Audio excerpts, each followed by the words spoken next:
Le ministère. Il faut, quand vous allez écouter, quand vous allez écrire, le ministère a pour rôle de changer quelque chose. De changer la nature terrestre à une nature spirituelle. Voilà pourquoi le ministère ne vient pas de la terre. Le ministère vient du ciel. Amen. Et l'écriture de base que nous allons exploiter, nous allons marcher sur deux écritures plus ou moins. 2 Timothée chapitre 4 que nous allons lire là maintenant. Nous allons introduire. Et nous allons lire par la suite une écriture aussi que nous connaissons bien, mais nous allons commencer par 2 Timothée chapitre 13. Ministère, c'est un service. Utile à quoi? À changer la nature des gens. Nous lisons. 2 Timothée 4. 2 Timothée chapitre 4. Je lis au nom de Jésus-Christ.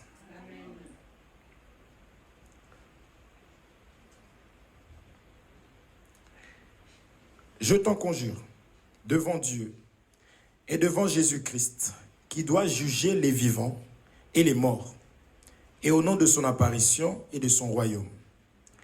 Prêche la parole, insiste en toute occasion, favorable ou non, reprend, censure, exhorte, avec toute douceur et en instruisant. Car il viendra un temps où les hommes ne supporteront pas la saine doctrine, mais ayant la démangeaison d'entendre des choses agréables, ils se donneront une foule de docteurs selon leurs propres désirs. 4. Détourneront l'oreille de la vérité et se tourneront vers des fables. Mais toi, sois sobre en toutes choses, supporte les souffrances, fais l'œuvre d'un évangéliste. Remplis bien ton ministère. Amen. Ici, Paul est en train de conseiller. Nous aurons l'occasion de continuer par la grâce de Dieu, comme le temps vraiment nous est vraiment très imparti aujourd'hui. Nous allons vraiment donner le nécessaire. Mais nous avions vu la fois dernière que dans le ministère, il arrive beaucoup de choses. Paul parlait des gens qui l'ont abandonné, ainsi de suite. Paul a parlé des personnes qu'il pensait en quelque sorte être peut-être pas des bonnes personnes, mais dans la marche, il a compris que c'était des bonnes personnes. Des personnes qu'il pensait que c'était des bonnes, certaines personnes l'ont abandonné. Amen. Et nous verrons tout ça en marchant. Il y a eu des moments où il va demander qu'on lui envoie quelqu'un. Dans le ministère, on ne fait pas le ministère de Dieu seul. On a besoin d'être entouré. On se comprend? On a besoin d'être entouré. Tout ministre qui vient de Dieu sait qu'il a besoin d'être entouré. Comprenez? Oui, c'est super important. D'où nous expliquerons beaucoup de choses qu'il ne faut pas négliger ni minimiser quoi que ce soit. Il ne faut pas négliger ni minimiser les conseils. Il faut savoir respecter les aînés. Il faut savoir respecter. Donc, on verra toutes ces choses par la grâce du Seigneur. Amen. Maintenant, ici, il dit à Timothée qu'il doit prêcher la parole. Dans le ministère, comme j'expliquais, c'est de changer la nature des gens. C'est un service qui est de... En fait, le ministre, c'est un serviteur qui vient pour faire un service. Et ce service-là, il ne le fait pas dans un local. C'est-à-dire que ce n'est pas changer la couleur ou la peinture de la salle qui fait que je suis ministre. Ce n'est pas changer la moquette. Ce n'est pas bâtir une église qui fait que je suis ministre. L'église comme ça, physique. Vous comprenez? Un ministre, c'est celui qui travaille la vie des hommes. Vous êtes là? Voilà pourquoi il dit, prêche la parole. Donc ça commence par avoir d'abord la connaissance. Un ministre de Dieu doit avoir la parole de Dieu. Il doit insister, parce qu'il y aura des choses qui vont se répéter. En toute occasion, et il y aura des occasions, et il y aura on dit favorable ou non. Il y aura des moments favorables, il y aura des moments qui ne seront pas favorables. Mais la Bible dit, il faut prêcher la parole de Dieu, il faut insister en toute occasion, favorable ou non. Reprends. Dans le ministère, il y a des personnes que la parole de Dieu doit reprendre. Censure, il y aura des personnes qu'il faut censurer. Exhorte, il y aura des personnes exhortées. Maintenant, on dit avec toute douceur. Dans le but de faire quoi? d'enseigner, d'instruire.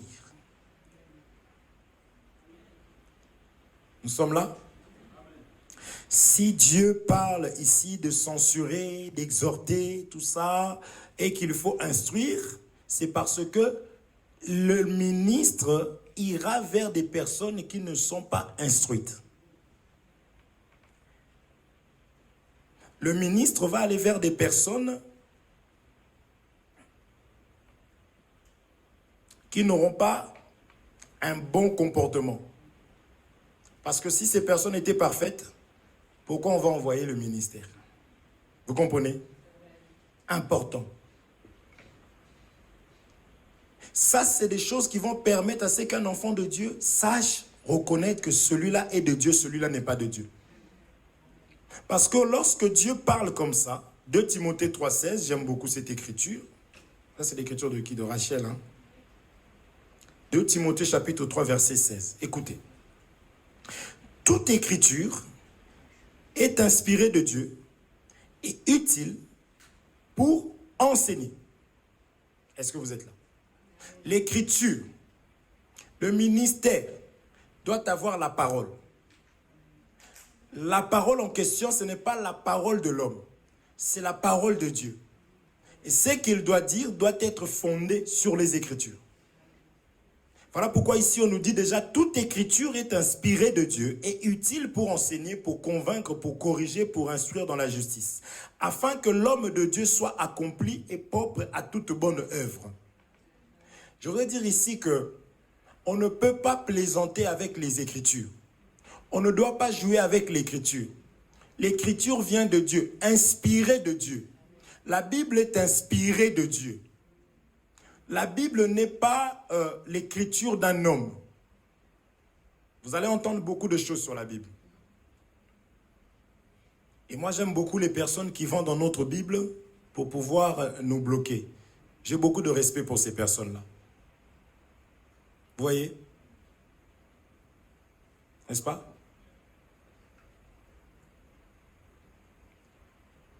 On avait lu, non? On avait vu le Coran la dernière fois, qui donnait même que si tu ne connais pas, approche-toi des personnes qui lisent le livre inspiré, révélé. Vous voyez? C'est pourquoi en tant qu'enfant de Dieu, je me dois de connaître la Bible. Je dois connaître les Écritures.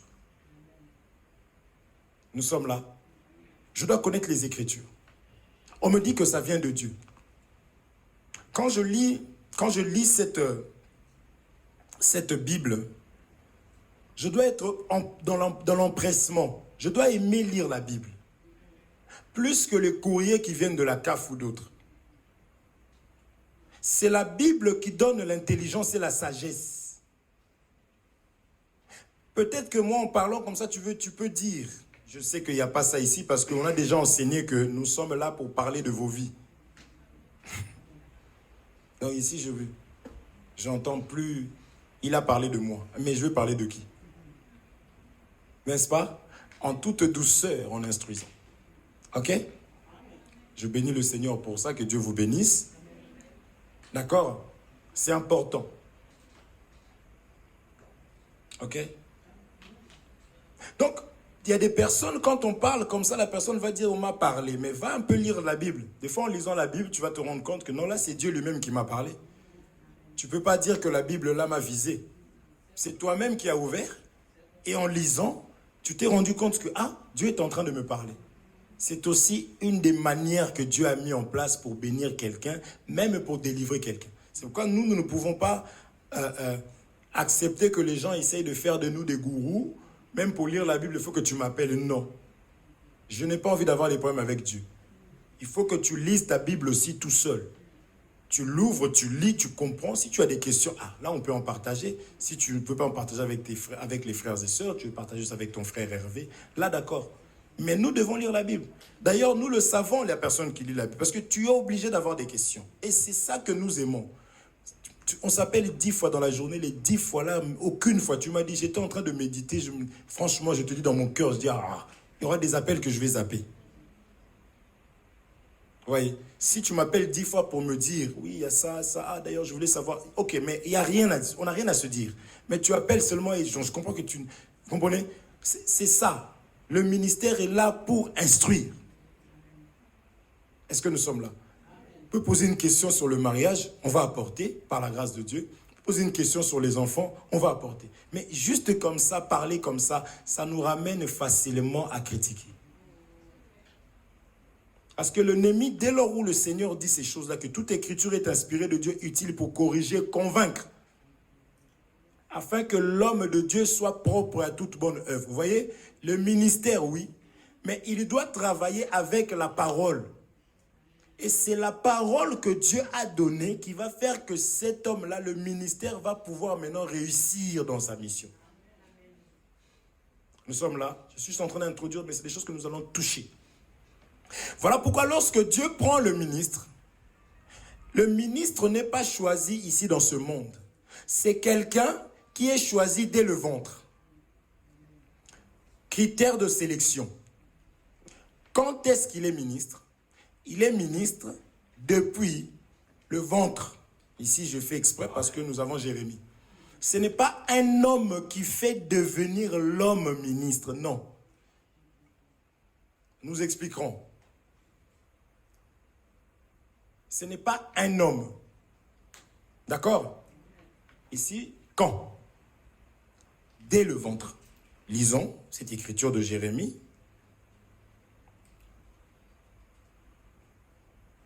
Nous sommes là. Le ministère, service pour transformer une personne. D'accord? Il ne le fait pas de lui-même, mais il le fait selon la parole, selon les Écritures.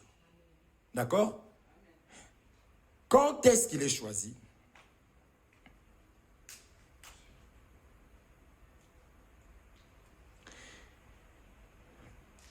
Jérémie chapitre 1er, verset 5. La Bible dit ceci. Je commence à partir du 4e. La parole de l'Éternel me fut adressée en ces mots.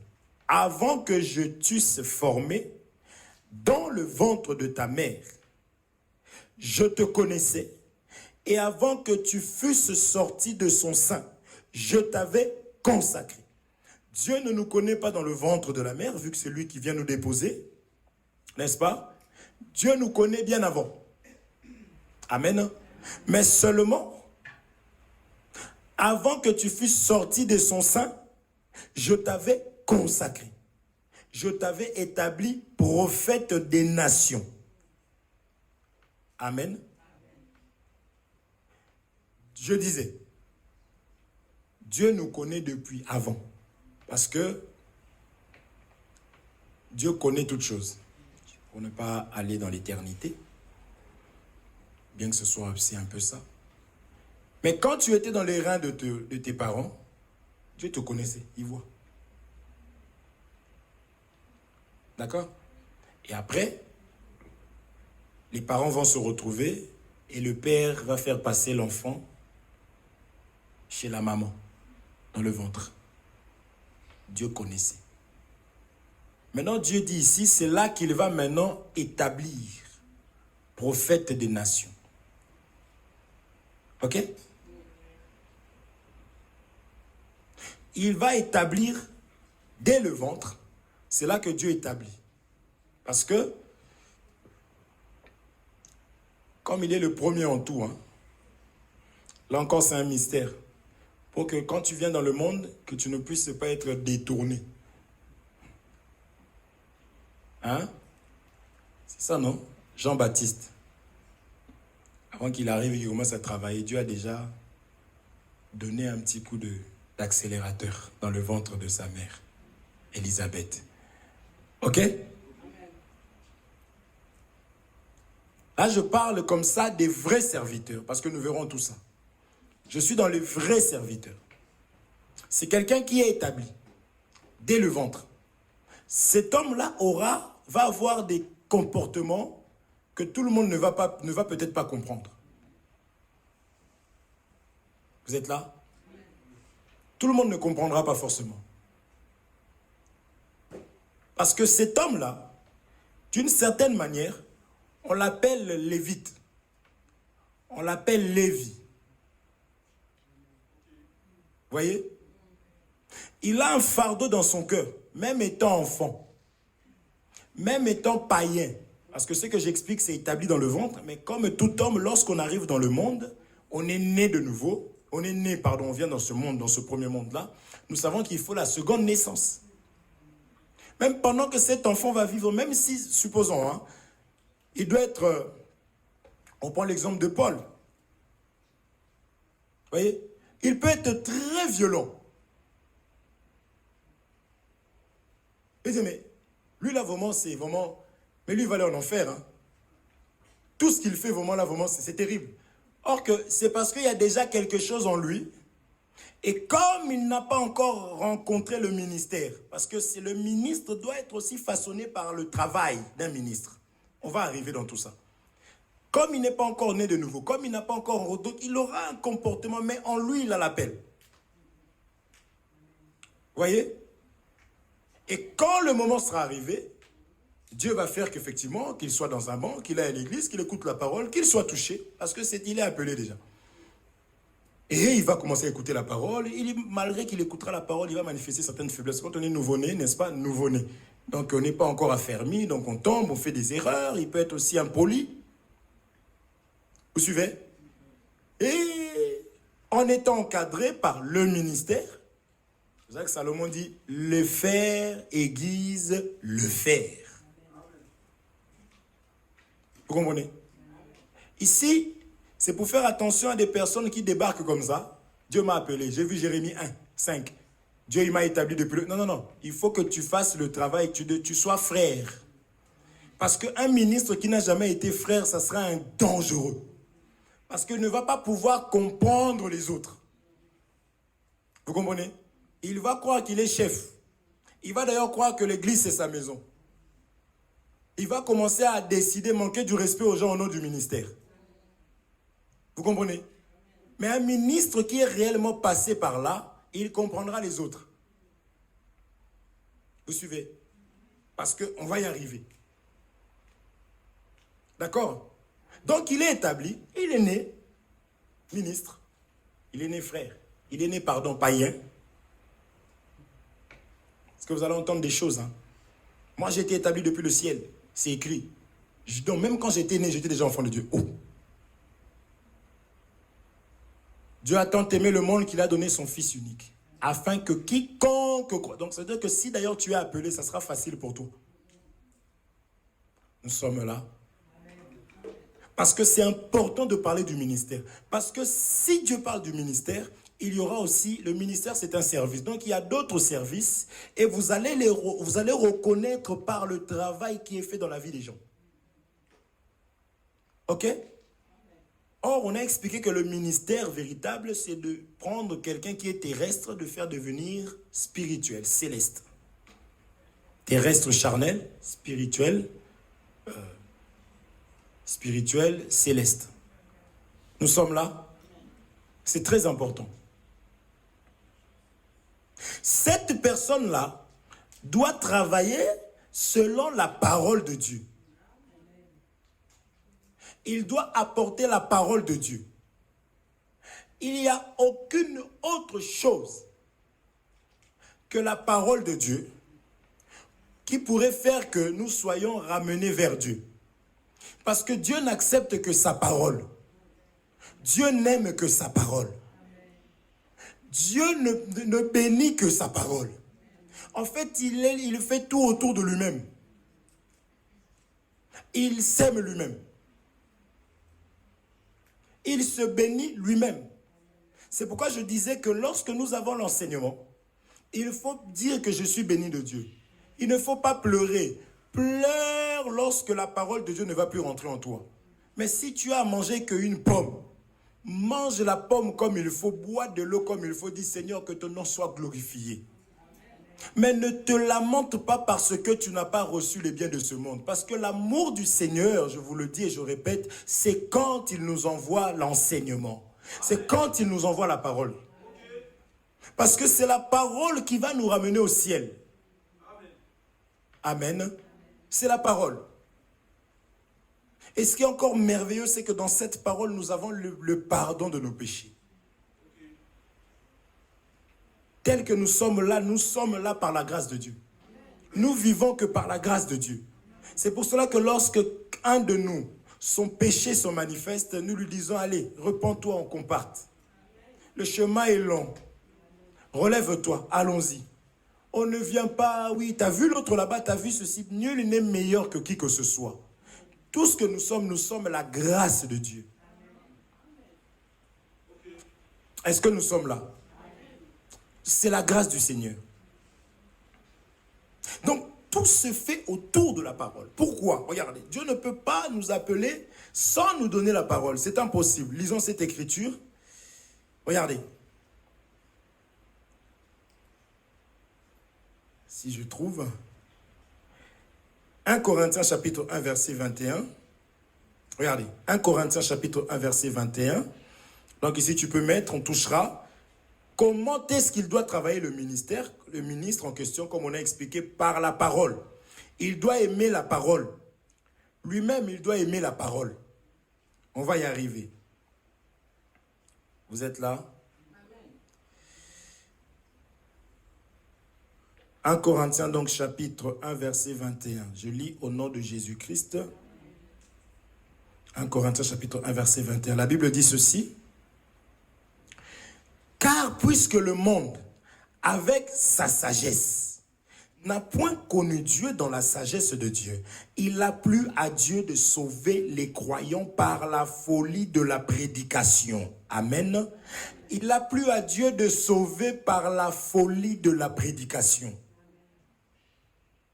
Puisque le monde avec sa sagesse n'a point connu Dieu dans la sagesse de Dieu, Dieu a arrêté de sauver par une seule chose seulement, c'est la prédication. Nous sommes là. C'est-à-dire, un serviteur de Dieu sans la parole n'est pas serviteur de Dieu. Soit il n'est pas encore prêt. Vous êtes là? Alors, imaginez maintenant un serviteur de Dieu qui piétine l'écriture que les brebis arrivent à voir plus facilement que lui. Les brebis. Il dit, Lève dit de son père et de sa mère, je ne l'ai point vu. Il ne distingue point ses frères. Et il ne connaît point ses enfants. Pourquoi? Car il observe ta parole. Donc, en observant la parole de Dieu, je deviens comme aveugle. Donc, mon souci à moi, c'est est-ce que c'est correctement selon la parole de Dieu? Est-ce que c'est conforme? C'est pourquoi nous allons voir que Lévi doit avoir, le ministre, quand il arrive, il doit avoir la parole. Amen. Nous rentrerons en détail. Donc, un ministre qui déjà enseigne mal, il a la facilité de piétiner les Écritures. Et là, j'insiste sur le fait que même quand vous lui dites, il continue. Franchement, avec le temps, il faut comprendre que non. Il s'est fait lui-même. Parce qu'il y a des eunuques qui sont choisis depuis le ventre, qui le sont depuis le ventre de leur mère. Vous comprenez quand je dis ça? Et il y en a qui sont devenus par les hommes. Vous êtes là? Mais les vrais, les véritables, c'est ceux que Dieu lui-même a établis. C'est ça que nous allons voir. Le but, comme je disais, c'est que vous arrivez vous-même à dire que non. Vraiment non. Amen. C'est ça l'instruction. Le ministre ne sait rien faire d'autre si ce n'est instruire. Même là où il ne faut pas instruire. Moi, il y a des gens qui ont peur de me poser des questions parce qu'ils savent qu'on va aller. Le but, c'est d'instruire. Est-ce qu'on se comprend? Parce qu'en fait, en lui, ça a été déposé en lui que le mal, ça ramène en enfer. Donc, en lui, il ne supporte pas. C'est pourquoi je disais qu'un ministre injuste, un ministre qui divise, un ministre qui ramène, tel que vous êtes là, j'ai déjà parlé avec toi, fais attention à Guillaume, hein, tu vois. Même dans les couples, on voit ça. Tu vois? Ouais, fais attention à lui, parce que lui, vraiment, attention. Et je vais là-bas aussi, ouais, mais ta femme, laisse tomber, oh là là. Et je passe là-bas, ah, ton frère, ta soeur, non. Vous voyez? Non. Lévi il observe tes commandements. Alors, d'où moi je vais venir pour te dire, ah regarde, surtout ce qui concerne la doctrine. Dans la doctrine, on vient voir un ministre pour lui dire, regarde. Et aussi, il commence à donner aussi la sagesse du monde. Non, tu sais, la sagesse, il faut être très sage. Hein.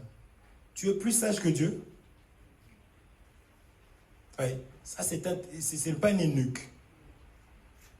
Nous verrons tout ça. L'importance de l'eunuque. L'eunuque n'est pas dans les sentiments. Jéhu, lorsqu'il est allé pour tuer Jézabel, on nous dit que Jézabel va se maquiller. Les sentiments. Jézabel va se maquiller. Jéhu est arrivé. La Bible dit, il va prendre des eunuques. Il dit, qui est avec moi? Il prend des eunuques. Parce que les eunuques, pas de sentiments, pas de quartier. Comme on fait là, combien de fois? Ah, tu sais, boum, l'épée. Est-ce que tu comprends? Et comme elle est instruite comme ça, elle aussi, quand il m'arrive en tant qu'homme, parce qu'un ministre doit avoir des garde-fous. On parlera aussi des disciples. Parce qu'il y a des disciples aujourd'hui, hein. Disciples d'un homme.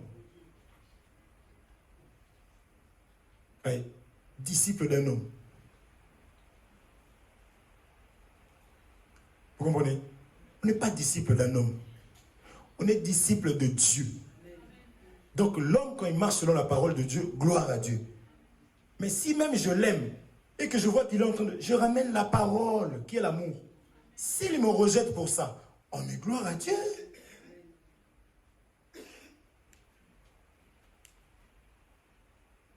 Ça fait un de moins. Voyez, si on me donne des surnoms, je serai la première personne à avoir des surnoms. Mais on l'a appelé lui-même Belzébul parce que nous prendrons le modèle qui est Jésus-Christ lui-même. C'est le modèle. Il est venu en tant qu'enfant, il est dans le ventre. Il est né, il est sorti. Vous comprenez? Il a marché. Et mon père, c'est ça un ministre. Le ciel, le ciel, le ciel, le ciel. Jusqu'à ce que ses parents, Lévi, sont venus le voir. Oui, mais pourquoi vous voulez m'empêcher quand ils l'ont perdu là? Vous voulez m'empêcher de faire l'œuvre de mon père. Lévi n'a pas de père, n'a pas de mère. Est-ce que vous comprenez? Mais la Bible dit qu'il respectait ses parents. À un moment donné, on vient, Jésus, tes frères te cherchent. Mais qui sont mes frères? Qui sont mes mères? Si c'est de celui qui entend la parole de mon père et qui la met en pratique. Lévi, c'est ça, il n'a pas de père, il n'a pas de mère. Femme, qu'y a-t-il entre toi et moi? Vous comprenez? Là, il manifeste la nature de Lévi. Vous voyez? Donc, si on a peur de dire des choses à ma femme, qui est votre sœur, attention, on touchera. Ce n'est pas d'être impoli parce que frère Hervé a dit non, parce que déjà manquer de respect à sa sœur, on ne voit pas ça dans la parole de Dieu. Vous comprenez? Ce n'est pas ça. Et vous allez aussi vers elle en ayant la connaissance que c'est la femme de... Vous comprenez? C'est ça l'intelligence. Donc elle aussi, elle doit faire tout ça parce qu'elle sait qu'elle est la femme de celui qui les enseigne. C'est ça la parole de Dieu. En fait, finalement, l'humilité fasse voir les autres comme étant au-dessus de vous. Elle s'applique aussi là. Cette écriture. Vous êtes d'accord? Vous comprenez? Donc ce n'est pas de manquer de respect, c'est pas ce que je suis en train de dire. Oui.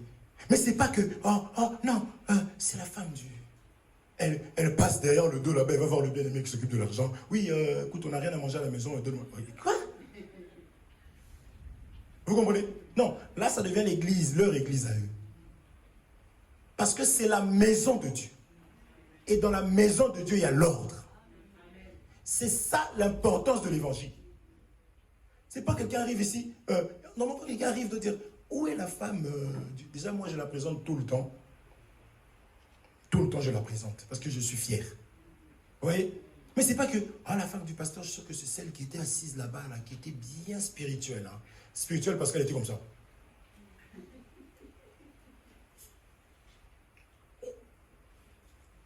Non, elle est simple, il faut la chercher.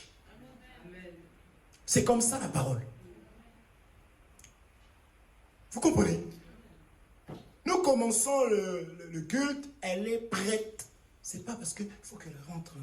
Le culte est passé, les autres sont en train de chanter, maintenant elle rentre. Vous comprenez? Non. Non. Et encore moins les enfants. Vous comprenez? C'est tout ça que nous allons voir.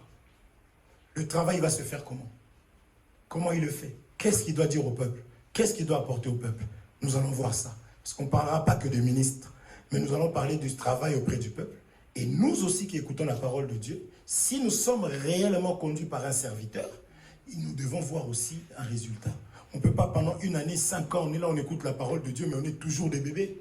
On a toujours le même caractère. C'est que le ministère ne fait pas son travail. Ou alors, toi, tu ne fais pas ce qu'on te dit de faire. D'accord? Que Dieu vous bénisse. C'est pourquoi je disais que nous sommes aimés de Dieu. Nous qui écoutons ces choses. Voyez. Je ne peux pas arriver, je suis eunuque. J'arrive. Dieu m'a établi, il m'a donné la parole. Et moi j'arrive. Bon ben, puisque le monde avec sa sagesse commence à mettre les femmes en train d'enseigner. Donc nous aussi, vous voyez? Où? Vous suivez? Où? Vous êtes là? C'est ça la sagesse du monde. Donc tu comprends que ils sont encore du monde. Parce que l'Église est conduite selon la parole, selon le ciel. Est-ce qu'on se comprend?